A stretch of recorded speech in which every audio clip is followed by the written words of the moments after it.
100% guarantee है कि आपका इंप्रूवमेंट होगा ही होगा। इस समय आपके मन में 3 सवाल मॉक टेस्ट को लेकर जरूर से चल रहे होंगे कि सर मुझे मॉक टेस्ट हफ्ते में कितनी बार देना चाहिए, सर मुझे अपने मॉक टेस्ट का एनालिसिस किस तरीके से करना चाहिए, और सर मुझे अपने मॉक टेस्ट के एनालिसिस में कितना समय देना चाहिए।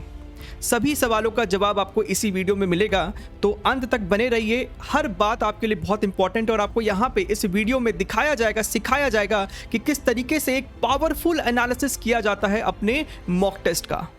आगे बढ़ने से पहले मैं सभी बच्चों से रिक्वेस्ट करूंगा कि आप हमारे टेलीग्राम चैनल एड्यूनिटी फॉर फिजिक्स को जरूर से ज्वाइन कर लें, क्योंकि वहां पे हम अपने सारे कंटेंट्स को शेयर करते हैं और आगे बहुत सारी इंटरेस्टिंग चीजें प्लान्ड है जो वहां पे भी हम लोग टाइम टू टाइम आपको अपडेट करते रहेंगे। So don't miss out on any opportunity. चलिए, सो येस्टरडे इटसेल्फ हमने अपने कम्युनिटी पेज के थ्रू यहाँ पे एक पोल रन किया था, जिसका मेन मोटिव था जानने का कि कितने बच्चे जो है वो मॉक टेस्ट दे रहे हैं, अपने एनालिसिस को सीरियसली ले रहे हैं।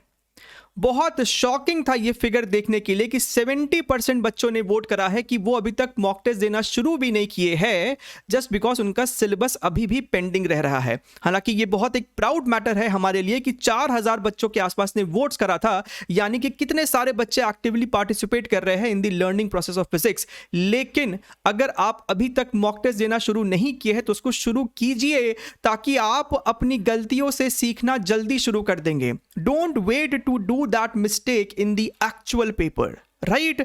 8% बच्चों को तो एनालिसिस करने के बारे में कुछ आइडिया ही नहीं है और 12% एनालिसिस प्रोसेस को सीरियसली ले नहीं रहे हैं। तो इस वीडियो को देखना आपके लिए मैंडेटरी हो जाता है, क्योंकि यहां पे आपको आज दिखाया जाएगा the most powerful technique how to analyse your mock test. 100% guarantee है कि अगर आप पेशेंटली उसको फॉलो करेंगे 1 से 2 महीने तो आपका इंप्रूवमेंट होगा ही होगा। ठीक है, तो चलिए हम लोग शुरू करते हैं और देखते हैं कि किस तरीके से आपको एक इफेक्टिव एनालिसिस करना चाहिए। तो यहां पे आप देख सकते हैं JEE main mock test analysis sheet. ये पीडीएफ स्पेशली आप सभी के लिए बनाया गया है ताकि आप अपने एनालिसिस प्रोसेस को एक बहुत स्टैंडर्डाइज तरीके से कर सके। आप देख सकते हैं यहां पे आपको 30 क्वेश्चंस का रो बनाया गया है, राइट, 1 से लेके 30 तक, यानी कि एक सब्जेक्ट के लिए आपको इस एक शीट का इस्तेमाल करना है, राइट। इस शीट का पीडीएफ फॉर्मेट आपको नीचे मिल जाएगा, आप इसको बाद में जाके डाउनलोड जरूर से कर सकते हैं। इसका प्रिंट आउट लेके बहुत सारे जीरोक्स कॉपीज निकाल सकते हैं। लेकिन अभी आपको समझना है कि शीट को आपको भरना कैसे है और उसके बाद आपको क्या करना है। शीट को भरना कोई मेन एम नहीं है, भरने के बाद आपको इसको यूटिलाइज कैसे करना है। ठीक है, पेशेंस के साथ चीजों को यहां पे सुने एंड फॉलो करें। अगर आप यहां पे ध्यान से देखें तो सबसे पहला यहां पे आपका आता है मॉक टेस्ट नंबर, यानी कि अगर ये आपका दूसरा मॉक टेस्ट है तो यहां पे आपने 2 लिख दिया है। सोर्स, यानी कि आपका मॉक टेस्ट का सोर्स क्या है, क्या वो एनटीए अभ्यास है या फिर आपने कोई ऑनलाइन टेस्ट सीरीज से ज्वाइन करा हुआ है। तो मान लीजिए ये कोई आपका XYZ ऑनलाइन सोर्स है। सब्जेक्ट मान लेते ये आपका फिजिक्स का सब्जेक्ट है, राइट, और किस दिन आपने अपने मॉक टेस्ट को दिया था। ठीक है एकदम। चलिए, एक बार ये आपने अपना एग्जाम दे दिया है, आपने आंसर की देख लिया है, उसके बाद आपको यहां पे सिर्फ टिक करना है कि क्या आपका क्वेश्चन नंबर 1 करेक्ट था, क्या आपका क्वेश्चन नंबर 2 इनकरेक्ट था, क्या आपने क्वेश्चन नंबर 3 को ब्लैंक छोड़ दिया, आपने उसको अटेम्प्ट ही नहीं किया है, राइट। तो इसको एज इट इज ही यहां पे आप टिक कर सकते हैं। अच्छा, फिर आता है कि अगर आपने कोई क्वेश्चन को गलत किया है, राइट, तो गलती करने का बेसिकली 3 कारण होता है। एक होता है आपका सिली मिस्टेक, एक होता है कि आपने गेस वर्क कर दिया था, और एक होता है कि आपकी कॉन्सेप्चुअल एप्लीकेशन वहां पे गलत चली गई थी। ठीक है, तो उसके हिसाब से आप यहां पे टिक कर सकते हो, right. For example question number 2 जो आपने गलत किया है उसका जो बेसिक कारण था that was your conceptual misunderstanding, right. अच्छा, ये जो आपका लास्ट कॉलम है this is the most important column. यहां पे आप देख सकते हैं डबल आस्ट्रिक है और यहां पे आपका सिंगल आस्ट्रिक है। इसका मतलब क्या है वो अभी हम लोग कुछ ही देर में समझ जाएंगे। ये जो लास्ट कॉलम है आपका concept involve in the question, right. तो यहां पे आप देख सकते हैं मैंने आपको जगह काफी अच्छा खासा दिया है, क्योंकि यहां पे आपको लिखना है कि इस पर्टिकुलर क्वेश्चन में बहुत शॉर्ट में लिखना है आपको कि कौन सा कॉन्सेप्ट इस्तेमाल हुआ था। अब बच्चे यहां पे सोच रहे होंगे कि सर यहां पे 30 सवाल है, उसी तरीके से सर टोटल 90 क्वेश्चंस हो जाएंगे, तो 90 का अगर लिखने जाएंगे तो बहुत समय चला जाएगा। तो बच्चा आपको यहां पे हर क्वेश्चन का कॉन्सेप्ट इन्वॉल्व नहीं लिखना है, आपको उन्हीं क्वेश्चंस का कॉन्सेप्ट इन्वॉल्व लिखना है जिसका कॉन्सेप्ट क्या तो आपको बहुत अच्छा लगा, कुछ वहां पे नयापन आपको महसूस हुआ है, या फिर वो सवाल के कॉन्सेप्ट जिसमें आपसे गलती हुई थी, राइट। तो आपको यहाँ पे बहुत शॉर्ट में लिख देना है।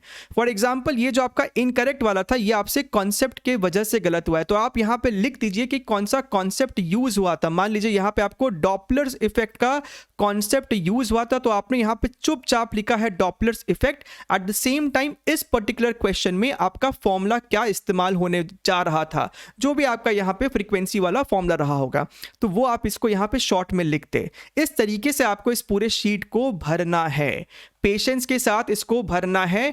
कम से कम 4-5 मॉक टेस्ट तक तो मिनिमम आपको इस तरीके से करना है, फिर जाके आपको कहीं इसका बेनिफिट जो है दिखना शुरू होगा, राइट। और वो जो एस्ट्रिक वाली बातें हम लोग यहाँ पे कर रहे थे, आप देख सकते हैं कि जो अनअटेम्प्टेड वाला सेक्शन था, राइट, तो यहाँ पे भी अगर आपने, अब बच्चे यहाँ पे बोलेंगे कि सर हमारा सिलेबस में अभी कुछ कुछ टॉपिक रह रहा है और अगर वो सवाल मॉक टेस्ट में हमें मिलता है तो वो तो हम अटेम्प्ट कर नहीं पाएंगे। ठीक है, वेल एंड गुड, उससे कोई इशू नहीं है, लेकिन आपको फिर इस कॉलम में, इस अनअटेम्प्टेड वाले कॉलम में टिक करने के साथ साथ बाजू में एनएस वर्ड भी लिख देना है। एनएस का यहाँ पे मतलब है कि अभी तक मैंने उस टॉपिक को पढ़ा नहीं है, नॉट स्टडीड टॉपिक, राइट। और कॉन्सेप्ट इन्वॉल्व में क्या लिखना है वो हमने ऑलरेडी ऊपर डिस्कस कर लिया था। तो आई होप आपको अभी तक इतना समझ में आ गया है कि आपको इस शीट में भरना क्या क्या है, आपको इसको किस तरीके से फिलअप करना है। क्लियर है एकदम? अच्छा, अब यहां पे सवाल उठता है कि सर एक बार मेरा ये शीट फिलअप हो गया है, उसके बाद मेरा नेक्स्ट एक्शन प्लान क्या होना चाहिए? तो आपका नेक्स्ट एक्शन प्लान होना चाहिए अकॉर्डिंग टू दीज प्रायोरिटी। सबसे पहला प्रायोरिटी आपका क्या होगा? जिस सवालों को आपने छोड़ा था, राइट, आपने अगर सवाल को छोड़ा है तो उसके आपको 2 से 3 कारण हो सकते हैं। सबसे पहला कारण हो सकता है कि वो टॉपिक आपने अभी तक पढ़ा ही नहीं है। दूसरा कारण हो सकता है कि वो सवाल को आपने एग्जाम में छोड़ दिया जस्ट बिकॉज वो सवाल देखने में टफ लग रहा था या फिर आपके पास समय की कमी हो गई थी। तो उस सवाल को आपको दोबारा से बिना उसका सोल्यूशन देखे आपको सॉल्व करना है 1 घंटे के अंदर, तीनों सब्जेक्ट का मिला के। ये हो गया आपका सबसे पहला टास्क। दूसरा टास्क आपका क्या होगा? दूसरा टास्क आपका होगा कि जिस सवालों को आपने गलत किया था ड्यू टू कॉन्सेप्चुअल मिस्टेक, उन सवालों के कॉन्सेप्ट को आपको दोबारा से रिवाइज करना है और कम से कम 4 से 5 सवाल आपको दोबारा से सॉल्व करना है उन कॉन्सेप्ट के अराउंड।